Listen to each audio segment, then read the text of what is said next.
Narayanam namaskritam naram chaiva narottamam devim sarasatim vyasam tato jayo dhyarayat nashta prayeshu bhadresu nityam bhagavadasevaya bhagavati uttama shukhi bhaktir bhavati naistiki vyasam tato jayo dhyarayat param shukam magaram etadravi samyatam pivata bhagatam rasam hare mahora hurusikabhupam vakaham Krishna sadhamapagate dhamagahe karo nashta dishamasha parana kodunavaditam Kamapiada Bishuta Bishutam Vibhusam Apyadena Virambaryoksharam Prakyahidam Maram Sanklesha Nirvana Musandi Nanyatam Chakvasharanam Charanam Bhusham Hare Bhajana Patpatapata Yatraka Babaraburam Kovartaptam Bhajatam Shadam Ataham Atmaramastamoniya Nikranti Apikura Korbandiati Itam Bhuta Ganahari Anaita Vaishavam Shakshat Bhakti Yogam Lokesha Chakra Satpadasamitam Hey Krishna Karuna Sindhu Dina Bandhu Jigapate Gopisha Gopika Kantara Kantana Mostute Jayatam Surado Pango Mama Mater Mater Giti Matsavasha Padambo Jadhadana Madana Mohanam Sriman Rasa Rasaram Vivam Sivara Karsan Bena Shanarbago Gopanata Sri Saraham Divyad Brindara Nikopadrumada Srimad Radhagara Shima Shanishto Sri Radha Shira Govinda Prasadeva He Shmarami Namo Brahmane Devaya Go Brahmani Taya Cha Jagati Krishnaya Govindaya Namo Namaham Mangalang Bhagavan Vishnu Mangalam Gurudajam Mangalam Parire Kaksho Mangaraya Tano Hari Om Narayanaya Vidmahi Vasudevaya Dhimahi Tano Vishnu Prachodayate Om Mahadevi Cha Vidmahi Vishnu Panija Dhimahi Tano Lakshmi Prachodayate Mahalakshmi Namastuvyam Sare Sari Hari Priya Namastuvyam Dhyayatire Tapta Kanchana Gonagi Radhe Vindavaneshware Vishavana Sute Devi Pranamani Hari Priya Namo Vishnu Padaya Krishna Pasaya Bhutale Srimati Bhakti Vedanta Shami Dhanamane Namaste Sarasati Devi Guruvani Pacharine Nirvishesa Sanyodi Praskitade Sarani See Krishna Chaitanya Prabhu Nityananda Shri Advaita Gadadhar Shiva Sari Gaur Bhaktavindam Hare Krishna Krishna Krishna Hare Hare Hare Ram Rama Hare Hare. Good morning, Rob. Looks like it's just we have the intimacy of just you and me. Don't have anybody on Facebook Live as of yet. I thought yesterday's class was pretty good. Good enough, at least, that people would come back for more, but not in any rush in any case. What we talked about yesterday, I thought was really interesting, was how devotees of the Lord, like Sukadeva Goswami, are touchstones. Yata Kanchana Kamsham Rasha Tita Diksha Vidana Dvijatvam Jayate Midam. They take iron and they turn it into gold. You know, we're here now in 45th or the 46th segment of the Gajendra pastimes, and we're now just getting to the point where Gajendra makes his entrance. He comes onto stage with his wives and his children.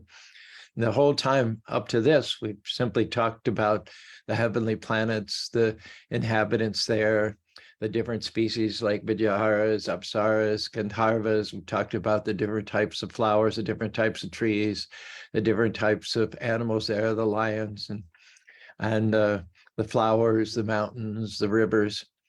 And the interesting thing is that hearing these narrations from the lips of Sukadeva Goswami, they awaken our desire to go to the spiritual world. They remind us, these descriptions of the material world remind us of the spiritual world. And that's the definition of a touchstone. A touchstone takes something ordinary and transformed it into something extraordinary. This material world is the external, inferior energy of the Lord. It's temporary, it's dark, it's full of ignorance, it's full of misery. Who could doubt after the news headlines of the last few days that this material world is full of misery? Who maintains hopes for lasting, permanent happiness in this material world after hearing of the unconscionable activities of the last few days in Gaza, the war going on in the Ukraine for almost a year now, and conflicts all over the world between countries, between groups, between sporting clubs, between individuals? This material world is a place of conflict.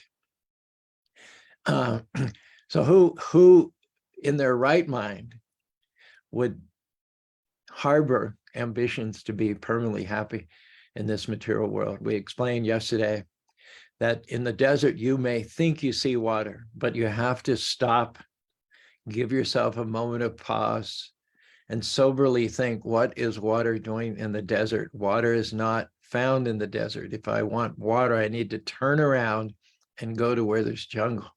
Should not chase water in the desert. That's a formula for disaster. There are many bones of animals found in the desert.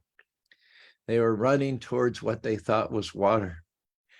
Actual fact, water is not to be found in the desert. They were running towards the illusion of water, the mirage of water.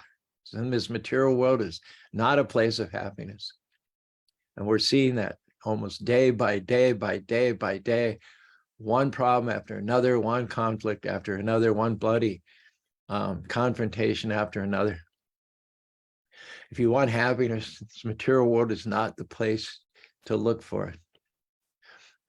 But it's interesting that even describing this material world with all of its shortcomings and temporality, Sukadeva Goswami lifts us up. He inspires us. He motivates us. He excites us about the world of which the spiritual world is only a reflection. So looking at the material world as described by a pure devotee, it's almost a window to the spiritual world.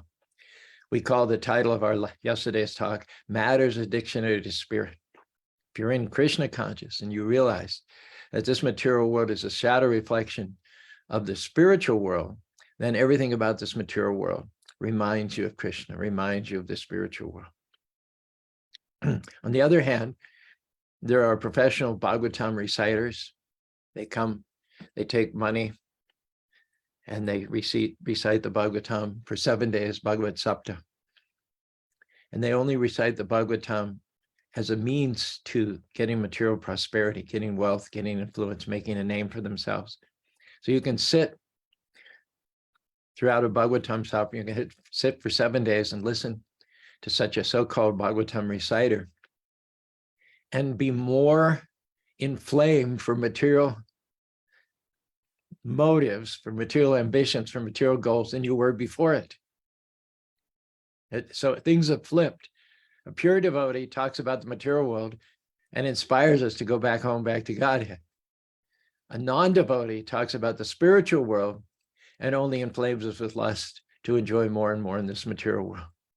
So it's essential that one hear from a pure devotee. There was a funny story I heard somewhere. I don't think it was from Prabhupada. There was a devotee named Hanuman from Montreal. He used to tell funny stories. This was a story of a Bhagavatam reciter, a very distinguished white-haired man with a long beard. Came to a village. He set his fee. He said, I'll recite Bhagavatam for such and such a fee. And day after day, for the 7 days of the Bhagavatam recitation, there was one man sitting in the front row, just crying and crying and crying.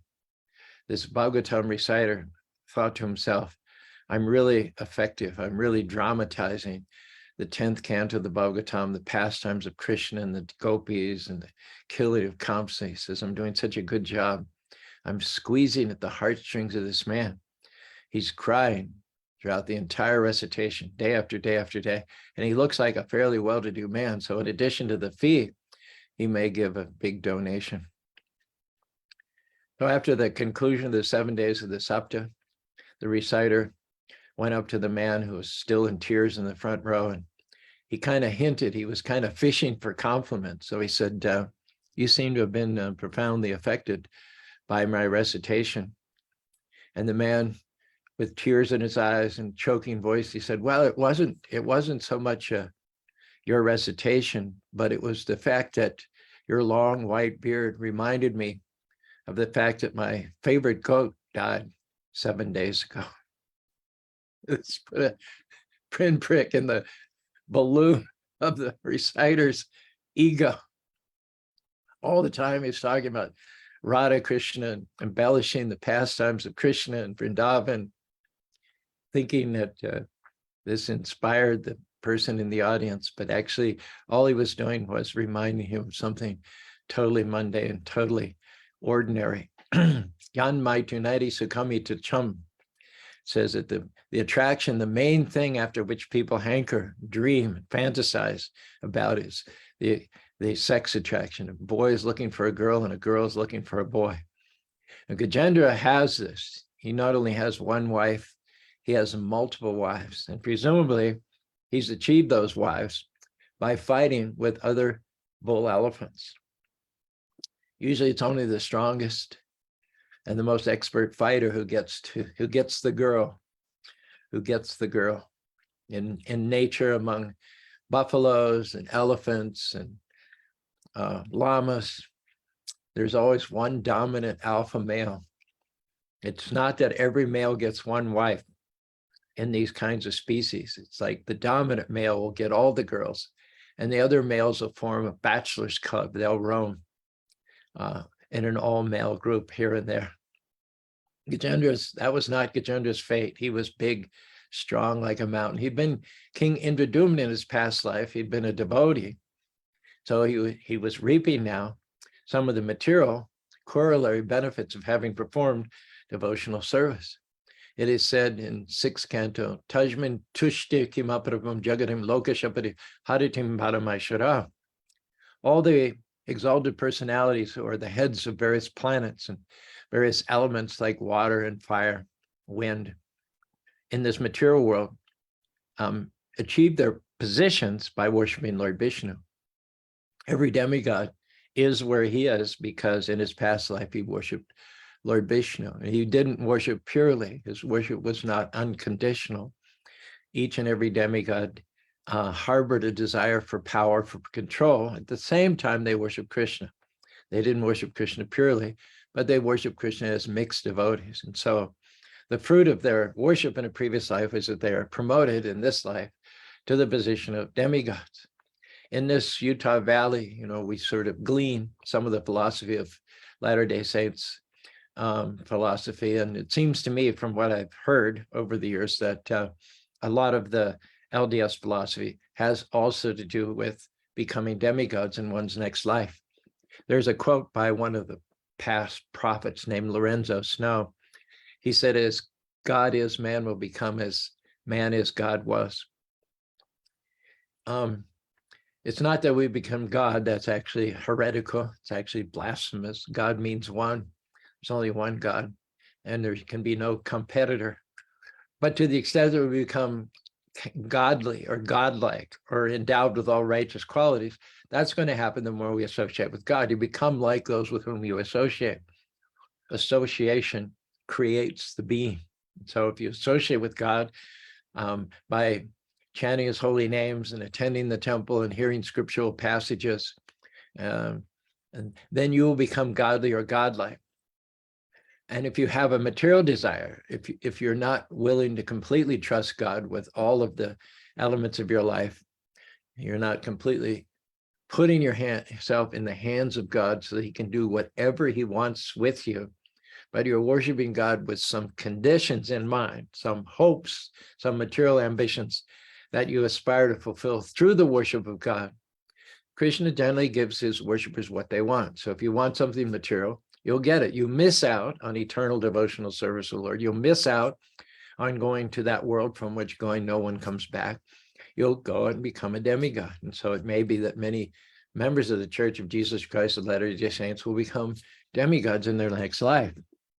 When I talk about these points with them, I rephrase this term by Lorenzo Snow, as man is, God was; as God is, man will become. And I say demigod. As demigods are, man can become; as man is, demigods were. So the demigods have gotten where they are. They've achieved their positions of influence and power by worshiping Lord Vishnu. So keep in mind that Gajendra is the king of elephants with multi-wives, surrounded by kids, most likely because of the devotional service that he did in a previous life. He's the biggest and the strongest. Now, he makes his entrance on the scene very dramatically with his entourage. That's the indication that someone is powerful, is it not? They don't walk here and there alone, unprotected. Each and every powerful person has their chauffeur, they have their secretary, They might have some members of the press accompanying their entourage. They might have some security people. They might have curiosity seekers, just hangers on. Wherever we find an influential person, we'll find an entourage, we'll find a group of people. Those people insist that God is one and consequently alone are missing what it is that makes God all powerful. It is parasha shakti or vividaya vasuryate. God is powerful by virtue of his multifarious potencies. Why is the sun powerful? Why is the sun powerful? Because of the sunshine. It's the sunshine that gives the sun its power. You can't even think of the sun separate from the sunshine. You can't think of the sunshine separate from the sun. When we chant, we say Hare Krishna. It's a complete mode of address. Krishna is a name for God, but God is not in a vacuum. God's not locked in a closet somewhere. God's not someone you visit in church for 1 hour on Sunday and then forget about the rest of the week. God is God. God is the omnipotent supreme being by virtue of his multifarious potencies. Just like the sun is powerful because of the sunshine. So God achieves his omnipotency because of the diffusion of his various energies. So wherever you see a powerful person, there's going to be an entourage. And that's certainly the case with Gajendra. He makes his way onto the scene amongst the demigods, amongst the ocean of milk, the base of the Trikuta mountain, which sports emeralds, in a lush, fragrant, aromatic atmosphere. This is the playground of the demigod. So by virtue of his devotional service in a previous life, Gajendra finds himself as one of the preeminent beings, as one of the movers and shakers here on this heavenly planet. And the fact that as he moves through the jungle, there are sharp thorns, there are creepers, there are roots that come across the path, potential places to trip, potential sharp thorns that would scratch the skin of a lesser personality.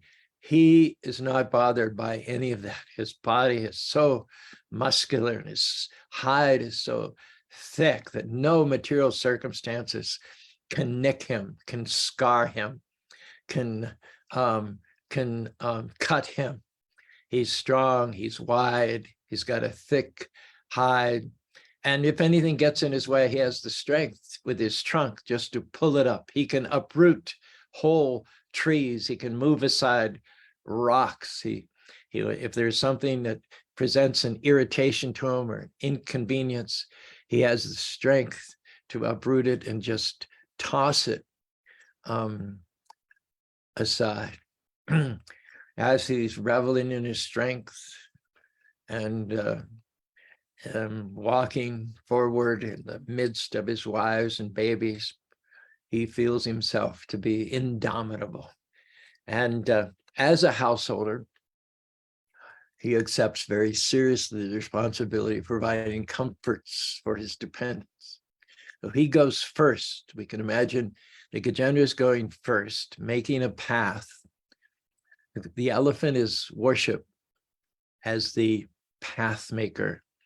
Ganesh, the elephant-headed god, demigod, is worshipped for he who removes all obstacles. Ganesh is so fresh, chilling on his throne, surrounded by incense, fruits, and gold with heaps of sweets piled up in his bowl. He guards the gate and protects the threshold.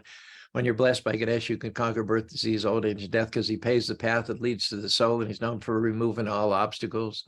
Now, some may say it's mythological, illogical, or philosophical, but Ganesh, anything's possible because the elephant power is unstoppable. It's the unstoppability which is the distinguishing feature of the elephant. And so Gajendra being the biggest and the strongest and the male of the group, you can just see him making a path, uprooting trees and rocks and throwing them one side or another. So those who come after him, his wives and kids, are not going to get cut by the sharp rocks, not going to be obstructed by roots and fallen trees across the path. He's working hard, as typical householders do, in order to make life seamless and without any obstacles, without any stumbling blocks for his charges, for his dependents. And as such, he's kind of prideful. He's kind of prideful. that on account of him, his intervention, his buffering, his presence between his family members and the hard realities of a changing, cruel world of material nature with its stringent laws, he's kind of proud that he's carved out a little niche of peace and security within the jungle of this material world. In all of these senses, Gajendra reminds us of the successful materialistic person. And in the presence of Gajendra, we can imagine all the other animals, lions, cheetahs, badgers, rhinoceroses. On the land, he's the king. He's the king of the jungle. And all the other animals, hearing him crashing his way through the jungle, they make themselves scarce. They run away. Normally, the lion will chase after the deer. We find the deer out in front and the lion coming behind, trying to bring the deer down. But when Gajendra crashes through the elephants, it is the lion that runs and the deer is following the lion. The lion goes first and the deer falls after him. In this way, Gajendra feels himself powerful, feels himself indomitable.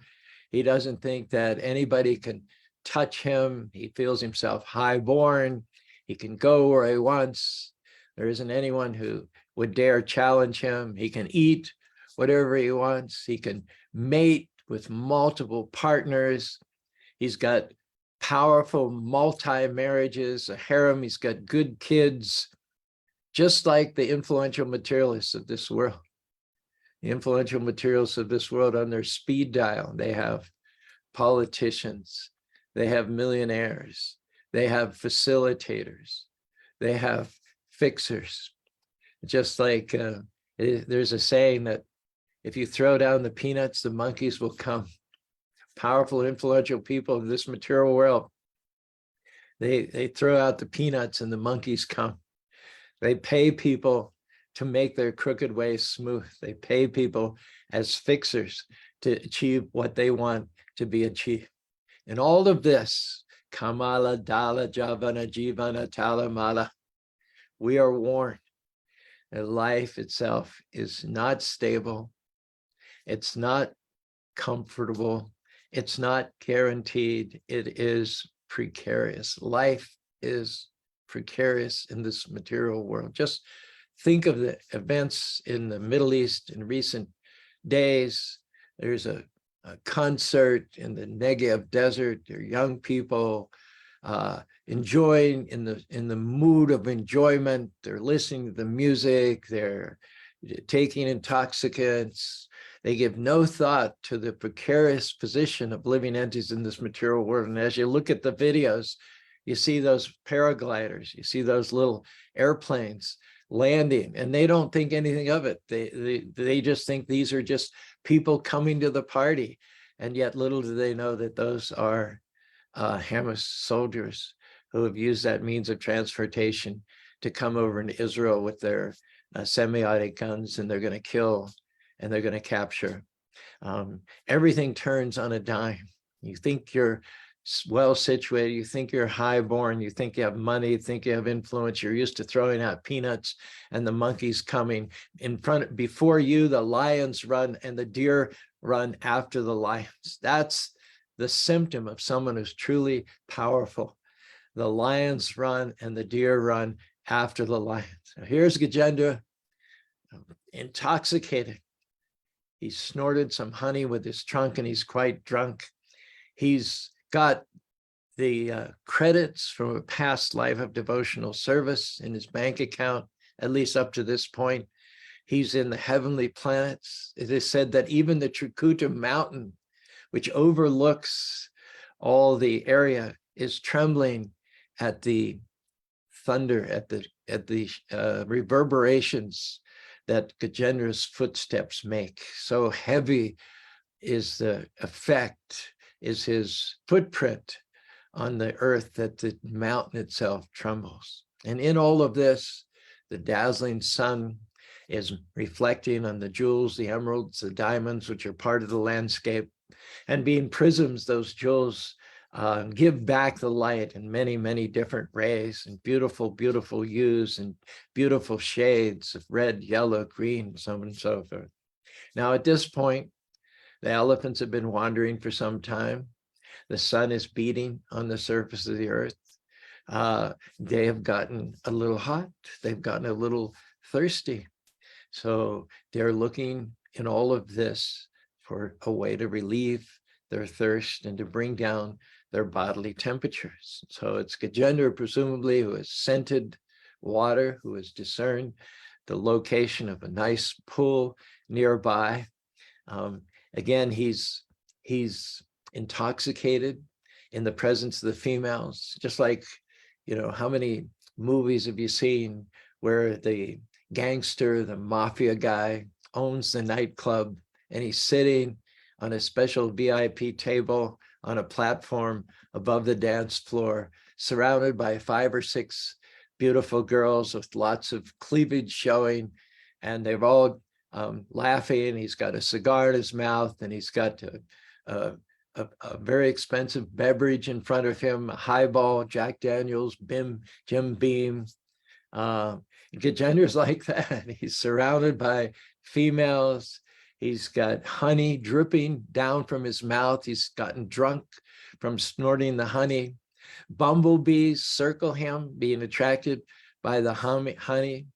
And baby elephants, his children, his offspring, are kind of cute and wandering here and there, trailing behind him. The mountains themselves are shaking. And all of this, Gajendra's hardly even aware of the ramifications, the reverberations he's making. He's not concerned with the insects he's trampling underfoot. He's not concerned about the animals that he's stricken with terror and who are fleeing in fear of him. He's absolutely convinced of his entitlement. He's convinced of his superiority, of his right to respect and deference from all living beings. What this boils down to is that he's as far away from Krishna consciousness as you could possibly be. Pride goes before a fall. Chant the holy name with constant recitations. Day and night, chant the holy name with constant recitations. And the sensation of feeling yourself lower in the straw in the street, more tolerant than the tree, humility is the key to enjoy the vibration eternally. Without humility, one doesn't have any spiritual credits. So we have an intuition, we have a suspicion that Gajendra is about to have his world rocked. He's about to have his entitlement shattered, because Krishna loves us too much to leave us in a state of pride and illusion.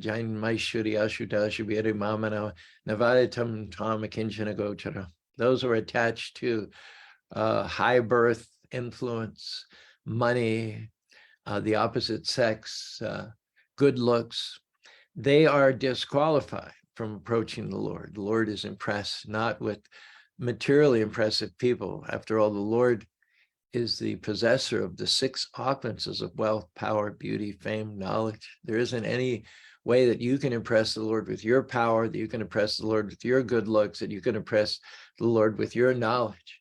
The Lord is the reservoir of all power, all good looks, all wealth. And whatever wealth we have comes from the Lord himself. These are our borrowed plumes. So Gajendra just has this feeling of other people, almost like he's God, almost like he's stepped up onto the throne of the Supreme Personality of Godhead.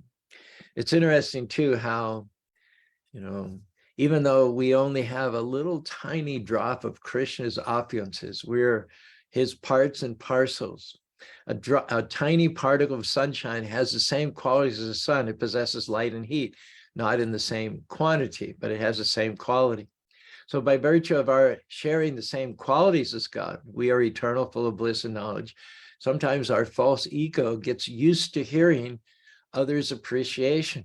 If we're blessed with a little extra power, a little extra knowledge, or a little extra beauty, or a little extra fame, we just think we're the cat's meow. We think we're doing the world a favor by walking on its surface.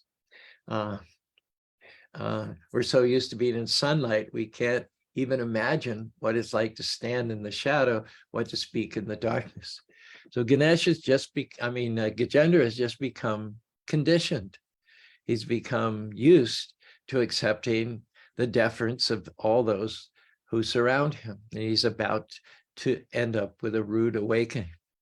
I heard about a minister who used to thrive. He used to prepare his sermons, organize them and arrange them, give them with full expectation that people would come up and praise him. They would say, "Oh, that was such a good talk today, Pastor. I really enjoyed that." Eventually, he got a little business where he sold CDs in the back of the church. And after the sermon, he would stand at the door and shake people's hands and accept their compliments. And then he would go back to the man who sold the CDs in the back of the church and ask every week, he would say, how many CDs were sold? So one week he gave what he thought was one of his best sermons of all time. And he stood at the door shaking people's hands. And one or two people said they really enjoyed the sermon, but overall, no one really mentioned it.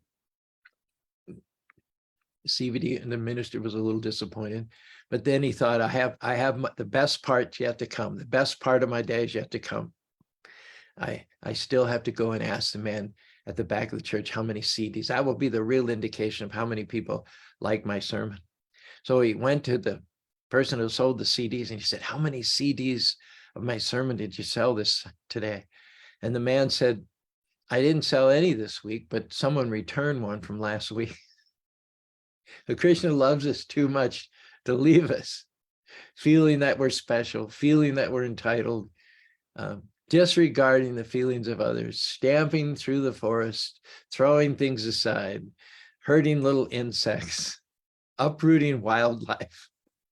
I heard another minister also that at the end of each sermon, his wife would sit in the audience and he'd give 5 or 6 sermons, the same sermon 5 or 6 times on the weekend. And each time, no matter how many times she heard it, she's a good and faithful wife, wonderful support, she would say, good sermon.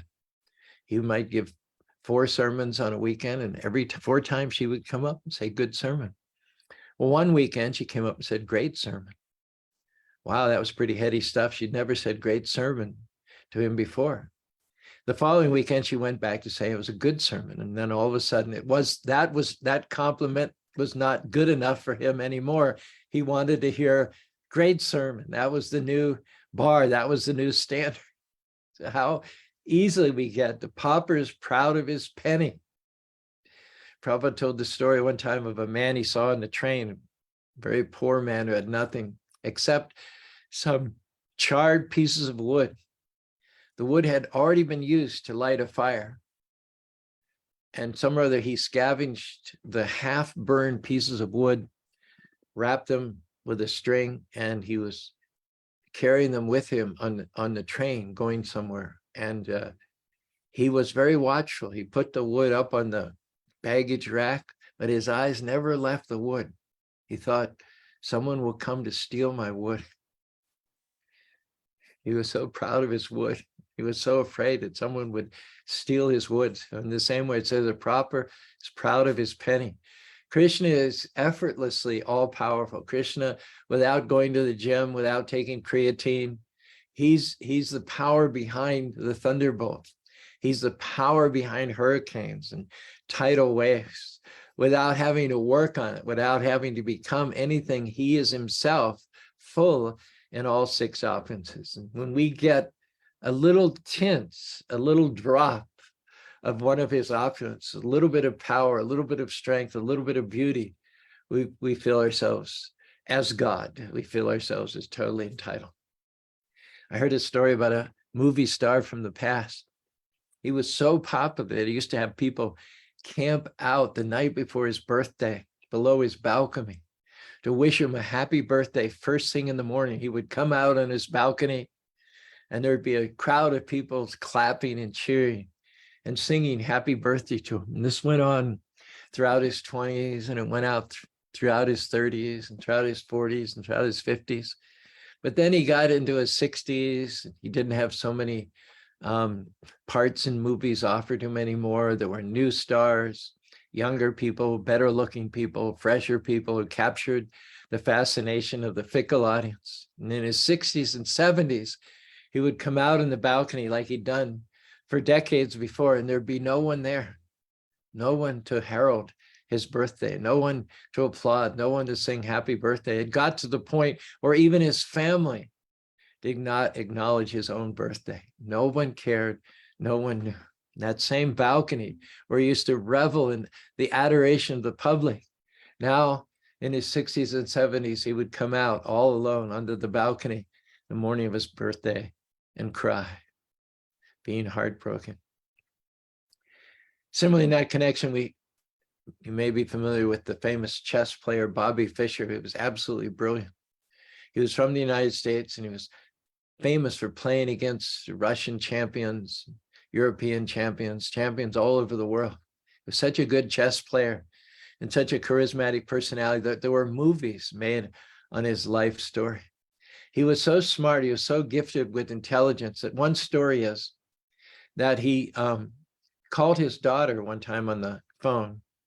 Although he played for the USA and lived in the USA, he had a daughter who had lived in Europe and did not speak English. She understood English, but she didn't speak English. And so his daughter spoke for 3 minutes in a foreign language, a European language, about where she was and brought him up to date, but none of it was English. And she spoke in her native language, and he heard all of this. Now, he didn't speak the language, but as soon as he hung up with his daughter, he found a local person, an acquaintance of his, who spoke the language that his daughter spoke, and he repeated from memory the exact same words for 3 minutes that his daughter had spoken to him in a foreign language. His memory was so good in order to get the translation given. So gifted, so blessed, and yet he took all that as his due. He did not thank the Lord for it. He did not use that gift in order to honor and praise the Lord. He felt himself entitled, special, became peevish, moody.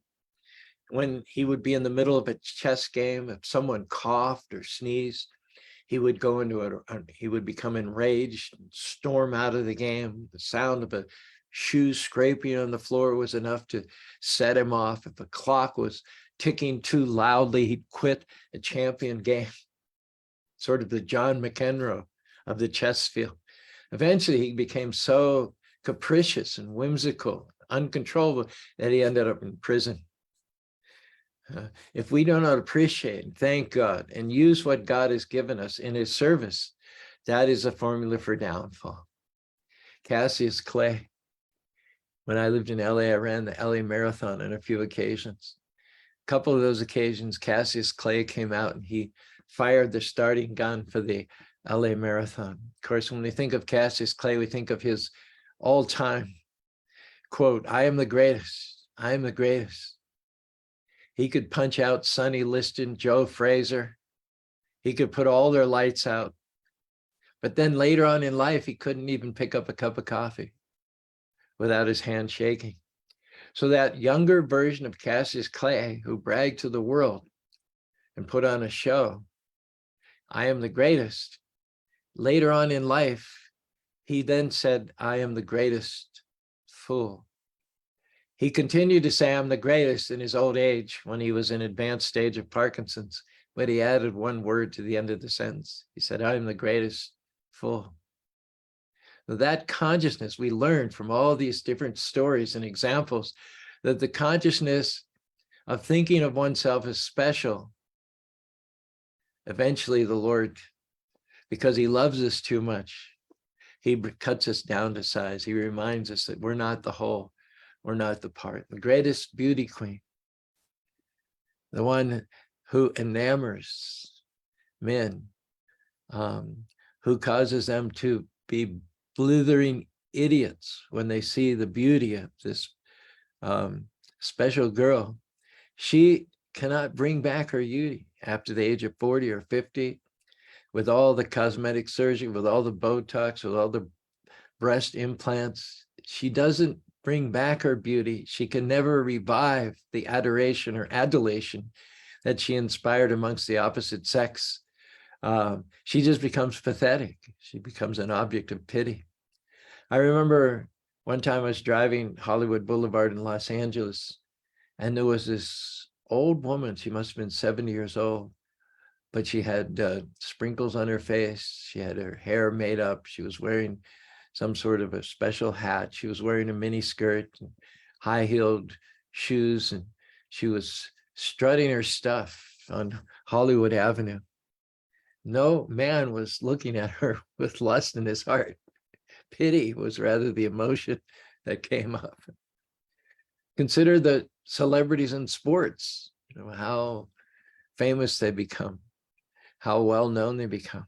Yet no sports personality can return to the field at 50 and do the things that he did when he was 25 or even 30. Most sports personalities, 39, they're an old man. 40, they're an old man.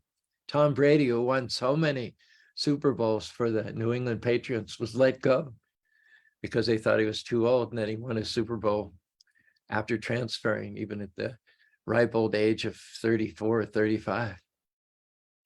Krishna has arranged this material world in such a way as to break our pride, as to wash away our sand castles, no matter how elaborate, or how intricate, or how big, or how impressive, or how solid seeming is your sand castle. Never forget of what it is made. It's not made of rock.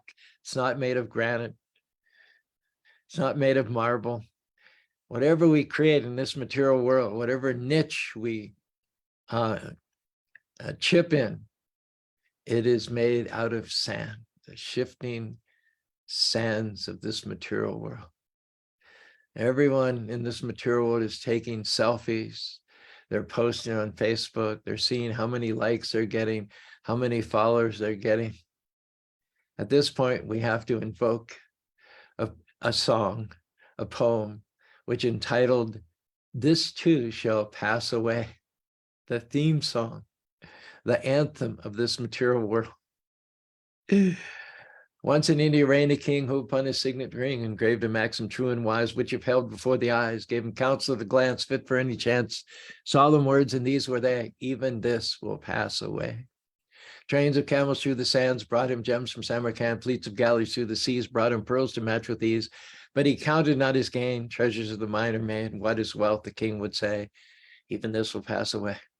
And the revels of the court at the zenith of the sport, when the palms of all his guests burned with clapping at his jests, said the king amid his figs and wine, "O loving friends of mine, pleasure comes, but not to stay."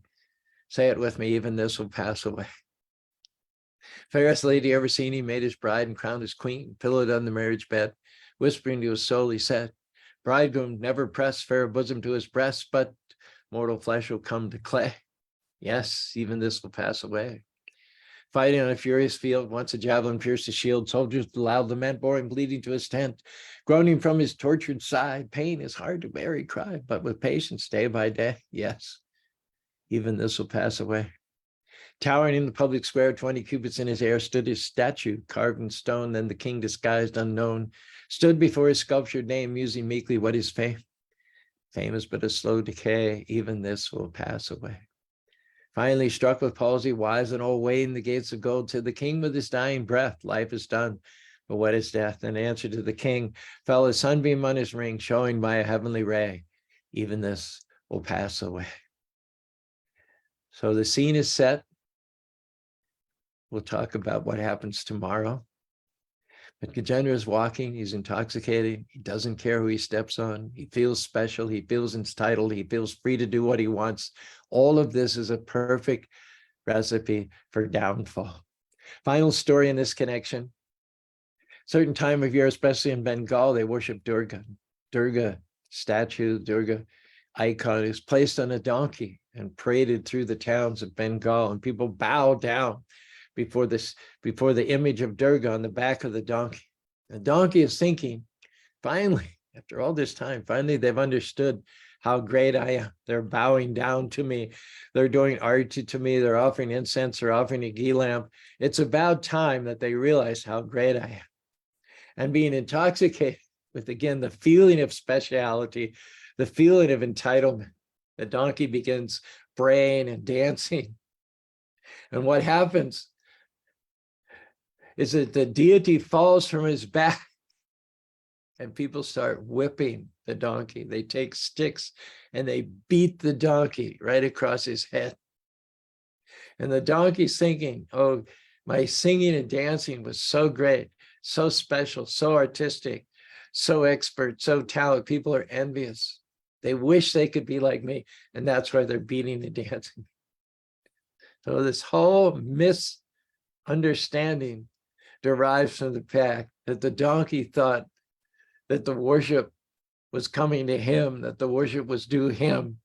He forgot about Durga on his back, whom they were actually worshiping. And isn't that our story?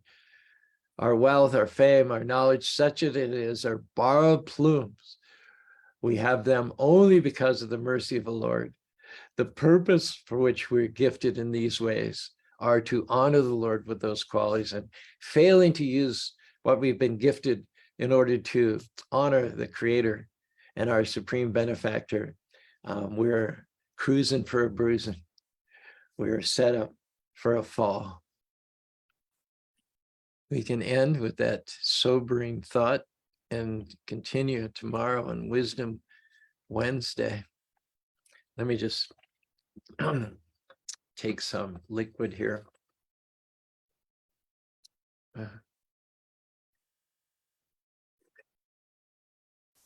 Thank you, Sundari Priya, for joining us. We finally we started out with no one on Facebook, but we finally got some participants, for which we're grateful. Sundari Priya says, Hare Krishna, please accept my obeisances. Glories to Prabhupada. Brent Spencer jumped on board and said, Haribo. Brent will be in Washington, D.C. this weekend. My Bobby and I are going to a leadership conference in Houston. So Joshua is going to step up and give the talk. And we've asked Jai Krishna if he wouldn't be so kind as to come and take over the kirtan. So it should be a wonderful Sunday program in Spanish Fort. Joshua will be giving his first talk, and that's a very exciting prospect to me. And in Salt Lake City, I think Onkar give the talk. Onkar is a wonderful devotee. He lives right there on campus. He's a PhD student at University of Utah, and he gives very good talks. So if you're in Salt Lake City, go along Saturday night to hear Onkar give the talk. Carmen, all glories to Prabhupada. Thank you for being here. Thank you for saying so. Made our day. Bye, Bobby. With a bunch of Lama icons. I told you, I think that we had a Lama born on Janmashtami. He's about a month old now, and he's the Krishna color. We already had a Sham, so we called him Krishna Das. Beautiful bluish gray Lama with white tips to his ears, and white tips to his nose, and white socks. It's our pride and joy. Chad Willwright, Hare Krishna Prabhuji, Terry Bager, good morning, Terry. John McCory, looking for money for Kenya. Carmen, okay, here we go. This is going to challenge our intellects here. Carmen's a good wordsmith. The glories of these stories will only make us sorry. Gems and jewels have karmic rules. True health and wealth arrives in stealth, which you'll remember when you surrender. The greatest joy is a cowherd boy. Hare Krishna. As always, I have to reread this. The glories of these stories will only make us sorry. Yeah, or you could say the morals of these stories will only make us sorry. Gems and jewels have karmic rules. Yes. To recognize from whence our gifts, our blessings come, and acknowledge that true health and wealth arrives in stealth, which you'll remember when you surrender. The greatest joy is a cowherd boy. And in fact, Gajendra's surrender is going to be forthcoming. He's going to be humbled by the jaws of the crocodile. And in fact, just as Carmen says here, this will evoke his remembrance of devotional service in the past life. He will get a sense that life is meant for more than just having a big family and showing off your power and exercising your specialness and influence in this material world. He'll be reminded, he'll be transported back to his devotional consciousness as a result of this life and death situation with the crocodile. All right, those are all the comments except one last comment from Baibawi who says goats. Oh yeah, so I thought they were llamas. She put goats because of my story about the Bhagavatam reciter and the man who lost his goat. All right, one more thing remains to be done, and that is to hear the poetry of Ra, which we always all look forward to. Ra, you're on. Hare Krishna, Prabhuji. Hare Krishna. Wonderful class as usual. Thank you. So, even from a reciter, Bhagavatam will take you higher. Mm-hmm. Mixed devotion is a convolution. True. Give up the mirage and join Krishna's entourage. Nice. I like that one. Krishna is always with devotees when he is whom he is eager to please. Mm-hmm. Mm-hmm. Material security is only temporary and will quickly turn to scarcity. Yep. Careful how you spend your time. Material life turns on a dime. That's a good one. Material power means nothing in the final hour. Yep. Yep. So true. Without humility, it is an effort in futility. Mm-hmm. Mm-hmm. And when you try to run the show, be prepared to be laid low by the coming blow that deflates the ego. Wow. There's like 4 rhymes in there. Yeah, please send those over to me, as you always do. I look forward to posting them. Some real jewels there. Thank you, one and all, for joining us belatedly, but the gang's all here now on this Transcendental Tuesday. And tomorrow, Wisdom Wednesday, will be in Houston on the weekend and traveling back on Monday. So we may not have this sessions next week. So let's all join tomorrow for Wisdom Wednesday. And it may be another 10 days or so before we resume these classes. It's always a pleasure and an honor to join you. I know you have all kinds of options. So you're choosing to spend an hour with me Monday, Tuesday, and Wednesday is certainly a blessing for me. Have a great day and chant Hare Krishna, Krishna Krishna, Hare Hare, Hare Rama, Rama Rama, Hare Hare.